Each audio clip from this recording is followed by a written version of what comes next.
एक समय की बात है, शिवपुर गांव में एक संयुक्त परिवार रहता था। इस परिवार की सबसे बड़ी पहचान थी उनकी बहू राधा, जो अपनी सादगी, मेहनत और मुस्कान से घर का हर कोना चमका देती थी। राधा शादी के बाद पहली ही सुबह 4 बजे उठ गई थी। उसने घर का काम ऐसा संभाला कि सास कौशल्या देवी भी देखकर हैरान हो गईं। कौशल्या देवी ने पहले दिन ही देख लिया था कि लड़की में कुछ तो खास है। वो न थकती, न रुकती, न शिकायत करती, बस मुस्कुराती और काम करती जाती। धीरे धीरे पूरा गांव राधा की तारीफ करने लगा। लेकिन राधा के घर में एक समस्या थी, परिवार बहुत बड़ा था। 15 लोगों का खाना अलग अलग पसंद, किसी को तीखा चाहिए था, किसी को फीका, किसी को सुबह चाय के साथ गरम पोहा, तो किसी को दाल बाफला। ऐसे में राधा अकेली इतना सब कैसे करे? लेकिन राधा ने कभी हार नहीं मानी। सुबह 4:30 बजते ही राधा उठ जाती। पहले आटा गूंथती, फिर चूल्हे पर दाल चढ़ाती, साथ में चाय भी। गैस पर सब्जी, स्टोव पर खिचड़ी और कढ़ाई में गुड़ के पराठे। उसके दोनों हाथ अलग अलग काम में लगे रहते और दिमाग में चलता, कौन सी सब्जी में किसे पसंद मसाला डालना है, किसकी रोटी पतली चाहिए, कौन चाय बिना चीनी पीता है। उसकी रफ्तार ऐसी थी जैसे कोई शेफ नहीं, बल्कि एक सुपरहीरो काम कर रहा हो। कौशल्या देवी हर दिन दरवाजे पर खड़ी रहती। राधा की रफ्तार देखकर पहले तो डर जाती, फिर खुश भी होती कि इतनी मेहनती बहू घर आई है। कभी कभी तो वो सोचती, ये लड़की इंसान है या जादू। एक दिन घर में अचानक त्योहार जैसा माहौल बन गया। रिश्तेदार, पड़ोसी, बच्चे एक साथ 40 लोग खाना खाने आ गए। सब लोग आने लगे और बोलने लगे, राधा बहू, आज कुछ खास बनाना। मुझे कढ़ी चाहिए, मुझे छोले भटूरे, अरे बहू, आज गर्मा गर्म पूरी बनाना। राधा ने एक मुस्कान दी और बोली, ठीक है, आप लोग बस बैठिए, खाना तैयार है। सास और नंद तो हक्का बक्का रह गईं, क्योंकि इतनी बड़ी दावत में कई औरतें भी घबरा जातीं। लेकिन राधा, वो तो जैसे 1000 हाथों वाली देवी बन गई थी। किसी चूल्हे पर छोले उबल रहे थे, किसी गैस पर सांभर, किसी पर आलू की सब्जी, कहीं मोदक, कहीं खीर, कहीं दाल बाफला। पूरी रसोई सुगंध से भर गई। जो भी रसोई में झांकता बस दंग हो जाता। सास बोली, बहू, तूने अकेले ये सब कैसे कर लिया? राधा ने मुस्कुराकर कहा, मान जी, जब प्यार से खाना बनाया जाए तो थकान लगती ही नहीं। राधा की तारीफ फैलते फैलते पूरे गांव में पहुंच गई। लोग कहने लगे, राधा तो एक साथ 3 टाइम का खाना बना सकती है। ये बात धीरे धीरे उसके परिवार के मन में भी उतर गई। जो लोग पहले उसके काम को हल्के में लेते थे, अब सम्मान से देखते। नंद भी अब रसोई में आकर बोलती, भाभी, मैं मसाला पीस दूं।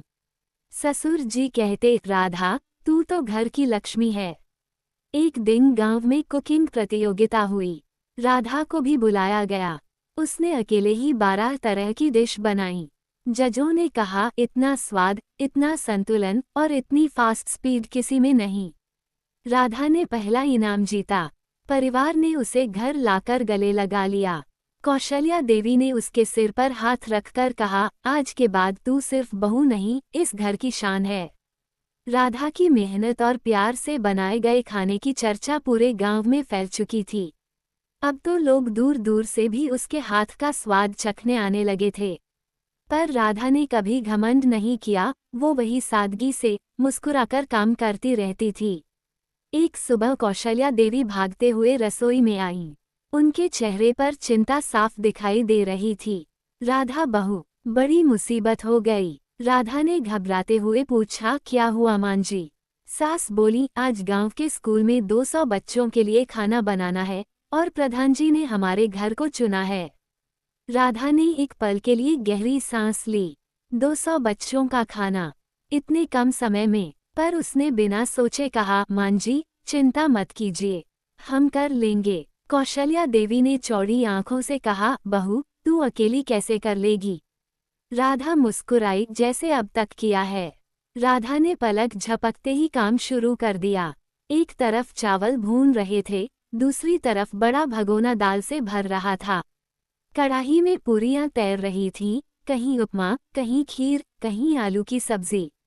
रसोई का हर कोना धुआं, मसाला और महक से भर गया था, जैसे पूरा घर एक विशाल होटल बन गया हो। नंद भागती हुई आई, भाभी, स्कूल के लोग 1 घंटे में आ रहे हैं। राधा ने कहा, अभी दाल को एक उबाल देना है, चावल को दम पर रखना है, बस 20 मिनट और। जब सब कुछ ठीक चल रहा था, तभी गैस अचानक बंद हो गई। पूरा घर हिल गया। इतने बड़े काम में गैस का खत्म होना सबसे बड़ा झटका था। कौशल्या देवी ने सिर पकड़ लिया, हे भगवान, अब क्या होगा? राधा ने बिना घबराए कहा, मां जी, चिंता मत कीजिए, हम लकड़ी के चूल्हे पर पूरा खाना पूरा करेंगे। और फिर क्या? राधा ने आंगन में पुराने चूल्हे को साफ किया, लकड़ियां लगाईं, आग जलाई और बाकी खाना चूल्हे पर पकने लगा। उसके चेहरे पर पसीना, हाथों पर धूल, पर होठों पर मुस्कान। कौशल्या देवी दूर खड़ी यह सब देख रही थीं। उन्होंने धीरे से कहा, ऐसी बहू हर घर में नहीं आती, आज इस घर को राधा के रूप में वरदान मिला है। 1 घंटे बाद स्कूल का स्टाफ खाना लेने आया। इतना स्वादिष्ट, ताज़ा, गरम खाना देखकर सब दंग रह गए। प्रधान जी बोले, इतने कम समय में इतना बेहतरीन खाना, बहू जी, आप तो कमाल हैं। राधा मुस्कुराकर बोली, ये सब घरवालों की दुआ और मांझी का साथ है। उसी दिन गांव की महिलाओं ने निर्णय लिया, राधा को गांव की रसोई महारानी का सम्मान दिया जाए। उस शाम राधा के सम्मान में पूरा गांव इकट्ठा हुआ। सभी ने तालियां बजाईं, फूल बरसाए और कौशल्या देवी ने मंच पर जाकर कहा, आज से राधा सिर्फ मेरी बहू नहीं, इस घर की बेटी है। राधा की आंखों में आंसू आ गए। सच्ची मेहनत और नीयत किसी भी मुश्किल को आसान बना देती है। और जो बहू पूरे परिवार को जोड़कर रखे, प्यार से घर चलाए, वो घर की असली ताकत होती है। स्कूल के बच्चों के लिए खाना बनाने के बाद राधा की तारीफ पूरे गांव में होने लगी थी। लोग जब भी उसे देखते, सम्मान से सिर झुका देते। लेकिन राधा की असली परीक्षा अभी बाकी थी, एक ऐसी परीक्षा जो उसके पूरे घर का भविष्य बदलने वाली थी। एक दिन सुबह सुबह ससुर जी घर में घबराए हुए आए। उनके हाथ में कुछ कागज थे। कागज पर लाल रंग से लिखा था, घर की जमीन पर कब्जा होने वाला है। कर्ज का पैसा नहीं भरा गया तो घर नीलाम हो जाएगा। पूरा घर शौक में आ गया। कौशल्या देवी कुर्सी पर बैठते ही रोने लगी। नंद बोली, हमारा घर, हमारा बरसों का आशियाना, अब क्या होगा भाभी? ससुर जी ने सिर झुका लिया, मैंने बहुत कोशिश की, पर पैसा इकट्ठा नहीं हो पाया।